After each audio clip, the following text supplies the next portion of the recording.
Hello ladies and gentlemen, introduce myself. My name is Komawan Saputra with NPM 411065 dari kelas manajemen 12C.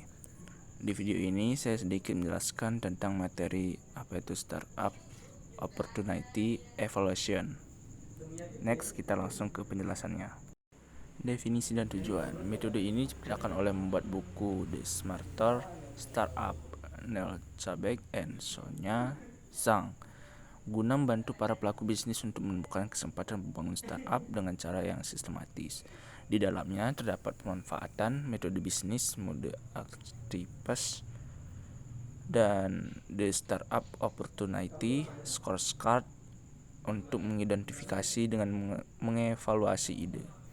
Metode ini digunakan jika ingin melakukan eksplorasi metode bisnis dari vertical market yang ada saat ini, lalu menguji setiap peluang bisnis model baru. Terdapat dinamika market yang ada 6 market dinamis. Next, kita langsung ke penjelasan selanjutnya. Ketika membangun konsep startup, ada 6 dinamika pasar dasar yang harus dipertimbangkan, yaitu yang pertama, customer.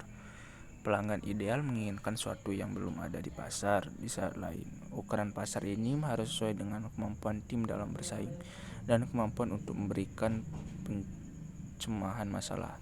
pemecahan masalah. Yang kedua, produk.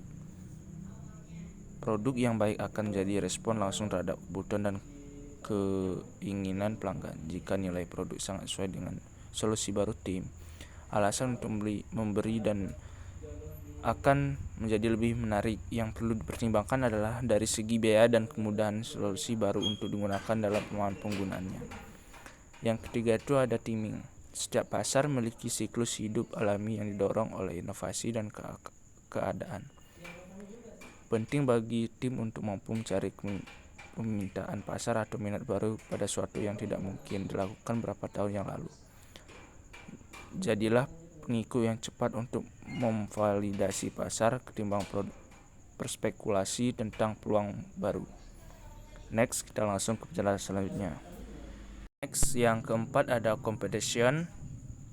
Agar tidak terpinggirkan dalam kompetisi, tim perlu menghindari persaingan yang mendorong kooperasi margin, komoditasasi, dan konsolidasi pasar. Carilah pasar yang tidak efisien di mana masih memiliki peluang untuk bercimpung dan temukan cara untuk mengembangkan keunggulan kompetitif yang berkelanjutan. Yang kelima ada finansial. Dalam menciptakan produknya, tim perlu mencari peluang yang memaksimalkan keuntungan tanpa menimbulkan risiko modal berlebihan. Mulailah dengan harga yang murah. Yang keenam ada tim. Tim berdiri bukan karena adanya peluang bisnis yang bagus sehingga tim akan berhasil. Tim perlu memiliki keunggulan kompetitif yang melekat terhadap usaha yang dibangun sekaligus memiliki pengetahuan yang mendalam, keterampilan teknis untuk menyampaikan dan mengakses mitra dan sumber daya utama. Temukan bisnis model archetypes dari startup yang akan dibuat. Mengidentifikasi spektrum kepribadian bisnis fundamental sebagai bahan pertimbangan saat mengidentifikasi model bisnis. Terdapat 3 model archetypes utama: perdagangan, produk, jasa, dan 4 model archetypes sekunder.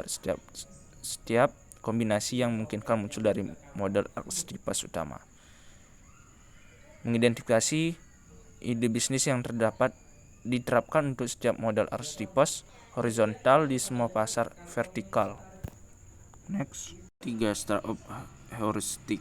6 dinamika pasar yang merupakan perangkat dampak yang perlu dipertimbangkan sebagai faktor sukses yang dapat digunakan untuk mengevaluasi potensi ide.